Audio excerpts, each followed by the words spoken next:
Michel Messot, bonjour. Merci Bonjour. d'avoir accepté notre invitation. Non, c'est moi qui vous remercie. Donc vous êtes président de l'AS Magenta depuis 2010 Oui. et on va revenir avec vous sur cette phase de qualification de l'Euro. Donc qu'avez-vous pensé du match de ce matin déjà entre la France et le Portugal? Déjà, la première chose à retenir, c'est que la France s'est qualifiée. Après, la manière n'y est peut-être pas totalement, mais c'est pas surprenant. Sur un tournoi qui va durer presque 3 semaines, je pense qu'on ne peut pas être prêt dès le premier jour. Il faut monter en pression. Le sélectionneur a changé son système de jeu ce matin, comme vous avez pu le voir. On a joué différemment. Même moi, c'est pas un système de jeu qui me plaît trop. Hein, je préfère le jeu à losange avec un seul récupérateur, mais bon, il a choisi de faire jouer Tolisso sur le côté droit. Puis il s'est vite ravisé d'ailleurs parce qu'il a vu que ça ne marchait pas. Donc il essaie encore des systèmes, alors qu'on est au troisième match de l'Euro. C'est un peu surprenant. Surtout après avoir fait des matchs amicaux justement pour se préparer. Enfin, bon, c'est son choix, on était déjà qualifié dès le départ, donc il n'y a pas un grand risque. Et du coup, la surprise, c'est la Hongrie quand même qui a failli battre l'Allemagne.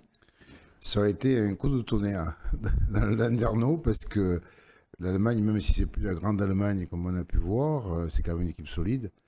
Mais c'est bien parce que ça permet de voir que des équipes qui sont bien préparées, même si elles ont des moyens financiers et physiques différents, on peut encore faire des exploits en professionnel. Et finalement, quel bilan on peut tirer de la performance de l'équipe de France dans un groupe F qui était corsé hein, à la base? Voilà, c'est un peu ce qu'on a tendance à oublier. On se dit, oui, on s'est qualifié pour la petite porte, d'accord. Bon, il y a dans un groupe où, hormis la Hongrie, il y a le champion d'Europe en titre, le Portugal. Il y a le dernier vainqueur de la Coupe du Monde avant la France, l'Allemagne, qui est une équipe solide et qui nous réussit généralement pas très souvent. Donc c'est pas mal, on se qualifie en premier, donc on aura le choix du tirage, on va même maîtriser le tirage.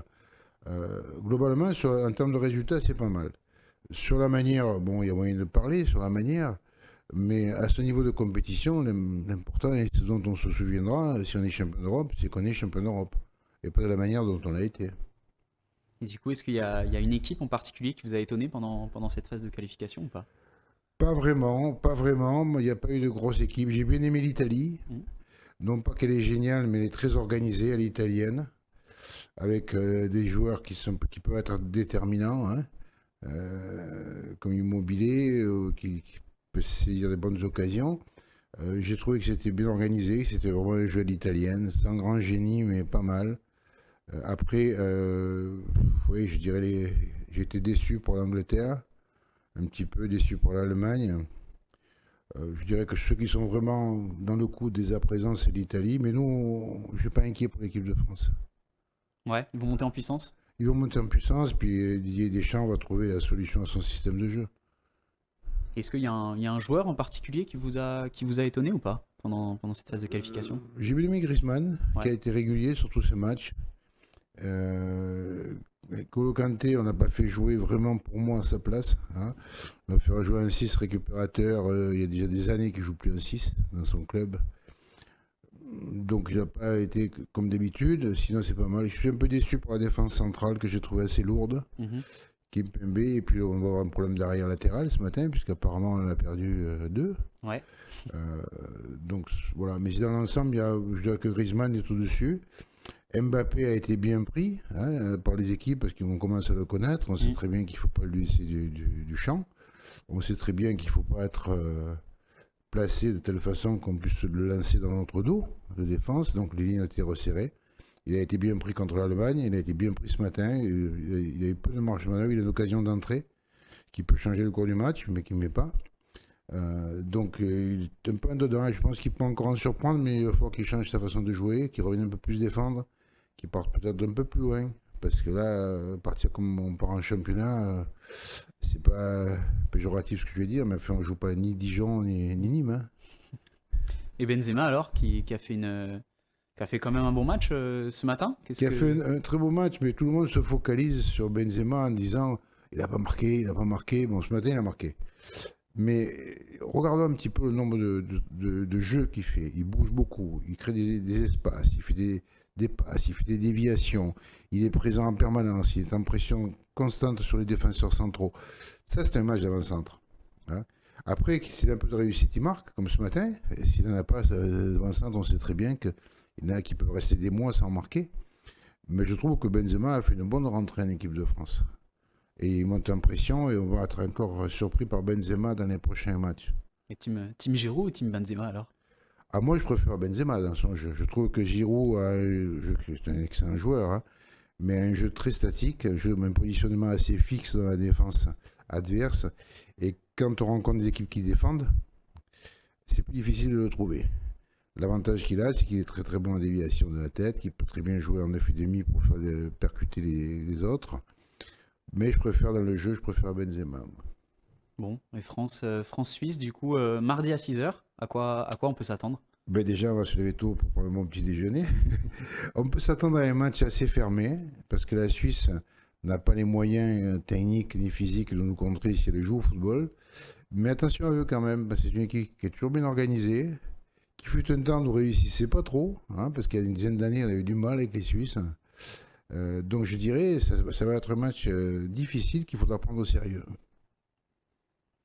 Et du coup, dans les autres affiches des huitièmes, il y a Pays de Galles-Danemark, Italie-Autriche, Pays-Bas-République tchèque, Belgique-Portugal, Croatie-Espagne, Angleterre-Allemagne et Suède-Ukraine.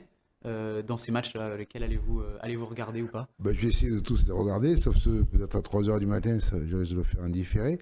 Ben, c'est certain que ce qui est intéressant, c'est le match de l'Espagne, déjà, et puis surtout le match d'Angleterre, hein, parce que c'est quand même deux gros qui vont se rencontrer, donc forcément il y en a un qui va rester sur le carreau. Puis après, il y avait des petits matchs intéressants, comme le match de la République tchèque, qui peut être intéressant. Italie-Autriche, bon, c'est pas des pays qui s'aiment beaucoup sur le plan footballistique. Ça peut être intéressant aussi, même si l'Italie va être au-dessus, je pense. Et du coup, si vous deviez, à ce stade-là, miser sur une équipe pour la victoire de l'Euro, est-ce qu'il y en a une en particulier? Je fais jamais de pronostic parce Ouais. que, vous savez, je suis supporter olympique de Marseille. Et comme tout supporter olympique de Marseille, on a du mal avec le Paris Saint-Germain. Donc je me suis rendu compte quand je faisais des grilles sportives que je mettais systématiquement Paris perdant et Marseille gagnant. Ces derniers temps, ça n'a pas été une grande réussite. Donc j'ai arrêté de faire des pronostics. Donc j'en ferai pas, mais je pense que s'il y a une équipe qui peut aller au bout, ça sera peut-être, hormis la France, mais ceux qu'on va supporter, je pense plutôt à l'Italie. Ok. Et du coup, un petit retour sur notre caillou, hein. Avec l'AS Magenta, vous êtes actuellement 7e du championnat de Calédonie. Donc un début de saison plutôt moyen, on peut dire. Qu'est-ce que vous en pensez? Ben justement, je ne vais pas être d'accord avec vous. C'est pas un début de saison moyen. Je ne sais pas si vous vous rappelez de notre dernière interview qu'on avait fait ensemble, où je disais on a une équipe complètement remaniée, avec 2, 3 anciens maximum, tout le reste vient du centre de formation. Donc on va être là pour jouer les troubles faits et essayer de se positionner au milieu du championnat. Je suis agréablement surpris par cette équipe, parce que si on met, je dirais, tout en détail, on se rend compte que cette équipe, elle a fait match nul à Yengen. Pas beaucoup ont fait un match nul à Yengen. Que cette équipe fait match nul à Nedjirou dans les îles, après avoir mené 3-1 à 5 minutes de la fin. Bon, le football, c'est le football, on fait 3-3. Que cette équipe a le balle aussi, qui est 3e du championnat. Que cette équipe elle va à Canono, qui est 4e du championnat. Elle fait match nul au Monde d'Or à l'extérieur. Donc, on a aujourd'hui 2 défaites, Cougnier et Tiga. On a beaucoup de matchs nuls, ce qui nous met dans la position que vous avez évoquée tout à l'heure, on est 7e. Mais elle fait parfaitement son rôle. On sait très bien qu'on ne sera pas champion. On sait maintenant qu'on ne descendra pas, hein, puisqu'on a gagné à Point-Dimier samedi dernier, donc c'est réglé. Donc, on va être là au milieu du tableau pour perturber le championnat, comme j'avais prévu, et pour essayer de faire quelque chose en Coupe de Calédonie. Et du coup, prochaine rencontre, samedi. Samedi, 14h, contre Horizon Passo, qui est une équipe qui est avant-dernière, mais c'est une bonne équipe de football. Après, il y avait des problèmes de réglage, de mutation, de tout ça, donc c'est une équipe qui n'est pas à son niveau. Enfin, c'est une bonne équipe. L'année dernière, ils finissent 2e quand même, hein. Et s'il y a eu la Ligue des Champions, ils auraient été qualifiés en Ligue des Champions. Donc, c'est une équipe dont il faudra se méfier. Moi, j'avoue qu'une victoire à samedi, ben, ça nous reclasserait à la 5e place, avec le jeu des exemples, puisqu'il y a 13 clubs, il y a forcément toujours un exemple. Ça nous reclasserait à la 5e place, derrière les gros. Ouais, on est bien là, on est bien calé. Ben, on souhaite bonne chance à l'AS Magenta alors pour ce Merci. week-end. Puis merci à vous d'avoir accepté notre invitation. Merci beaucoup.